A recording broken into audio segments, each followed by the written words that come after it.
Bonjour, une petite vidéo pour des élèves de première, c'est la question de forme canonique et de variation. L'énoncé de l'exercice est le suivant, soit h, la fonction définie sur R par h de x est égal à 2x au carré moins 20x plus 47. Donc on reconnaît bien ici une fonction polynôme du second degré, et dans un premier temps, on nous demande d'écrire le trinôme h de x sous sa forme canonique. Deuxièmement, il faudra en déduire du coup les variations de la fonction h. Je vous laisse le temps donc d'appuyer sur pause et de répondre à ces deux consignes et simplement après, vous pouvez lire la suite de cette vidéo afin d'avoir une correction de cet exercice. Alors passons à la correction de cet exercice et rappelons déjà une première propriété. Donc tout trinôme du second degré, f de x est égal à ax au carré plus bx plus c avec a, bien sûr strictement différent de 0, à mettre pour forme canonique l'expression qui s'écrit donc a facteur de x moins alpha au carré plus bêta, où alpha et bêta sont des réels. Et donc ici, lors de la première consigne, il va falloir donc passer de cette forme développée à cette forme canonique. Et ça nécessite quand même un petit peu de méthode. Et pour obtenir donc cette forme canonique, il faut dans un premier temps factoriser ici par a, autrement dit par 2, la première partie de l'expression.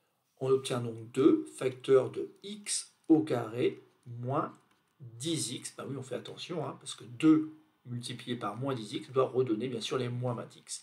Et il reste 47. Et ensuite, on va essayer donc d'utiliser cette identité remarquable afin de faire apparaître le fameux x moins alpha, le tout au carré. Et on reconnaît ici bien sûr x au carré qui correspond donc à a au carré. Et ensuite, on a quelque chose qui s'écrit moins 10x. Et moins 10x, en fait, ça doit correspondre à moins 2ab.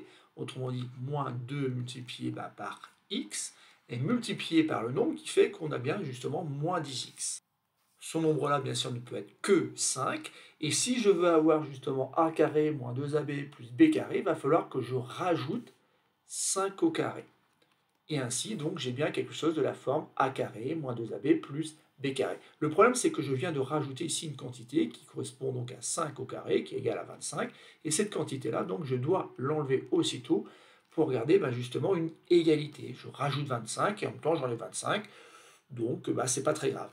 Mais attention, le 25 là et le moins 25 là, en fait, ils sont contenus en fait, dans des parenthèses. Et le contenu de cette parenthèse doit être multiplié par 2. D'où l'intérêt ici de bien garder les parenthèses. Et j'oublie pas après de rajouter 47.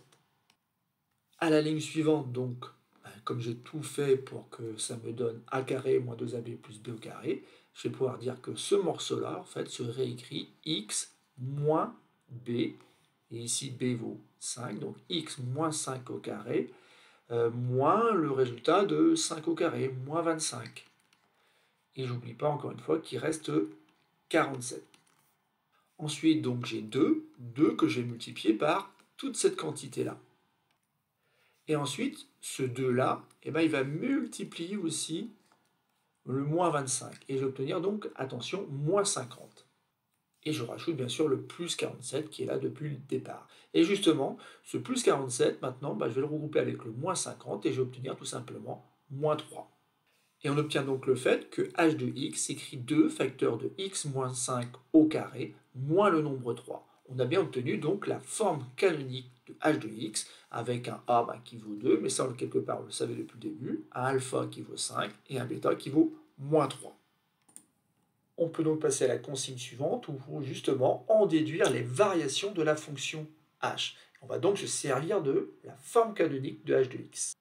Et il faut donc se rappeler de cette propriété qu'on peut appeler donc théorème, qui dit tout simplement que si f est un trinôme du second degré de forme f de x égale a facteur de x moins alpha au carré plus bêta, autrement dit si on a la forme canonique de f de x, et on va pouvoir en déduire en fait le tableau de variation de la fonction f, avec deux cas qui se présentent. Le premier cas lorsque a est strictement plus grand que 0, et le deuxième cas lorsque a est inférieur strictement à 0. Ici, en fait, a vaut 2. Et 2 est strictement plus grand que 0, donc on est dans ce cas de figure-là. Il ne nous reste plus qu'à recopier ce tableau de variation. Ici, donc, alpha vaut 5, et on a une fonction qui, dans un premier temps, est strictement décroissante, puis devient après strictement croissante, et l'image du nombre 5, c'est tout simplement le nombre moins 3. Donc voilà en fait le tableau qui résume les variations de la fonction h. Et ce qui peut être intéressant par la suite, c'est d'aller vérifier avec votre calculatrice de lycée que justement la fonction qu'on voit apparaître à l'écran de la calculatrice correspond bien à notre tableau de variation. Et donc par exemple sur ce modèle de calculatrice, je vais dans le menu graphe et je vais taper donc l'expression 2x au carré moins 20x plus 47. Donc je tape cette expression, puisqu'on ne sait jamais, j'ai peut-être commis une erreur lorsque j'ai voulu obtenir la forme canonique. Et je demande bien sûr maintenant à ce qu'on trace la courbe. Et bon, voilà ce que j'obtiens. Avec les flèches directionnelles, je peux centrer un petit peu la courbe. Voilà, j'ai bien une fonction qui est décroissante dans un premier temps, puis qui devient croissante, et puis je peux même demander en fait ici la valeur de ce qu'on appelle le minimum, et cette valeur en fait on peut l'obtenir avec shift gsolve min, et je vois bien que lorsque x égale 5, y égale moins 3, c'est exactement ce que j'ai obtenu par le calcul. Je rappelle par contre que l'utilisation de la calculatrice, c'est une utilisation qui sert à vérifier ce que vous avez obtenu par le calcul. Voilà, c'est tout pour cette petite vidéo, c'est un exercice très classique ici, où il a fallu obtenir donc dans un premier temps la forme canonique d'une expression de second degré afin d'obtenir les variations de la fonction qui nous était donnée depuis le début de l'exercice.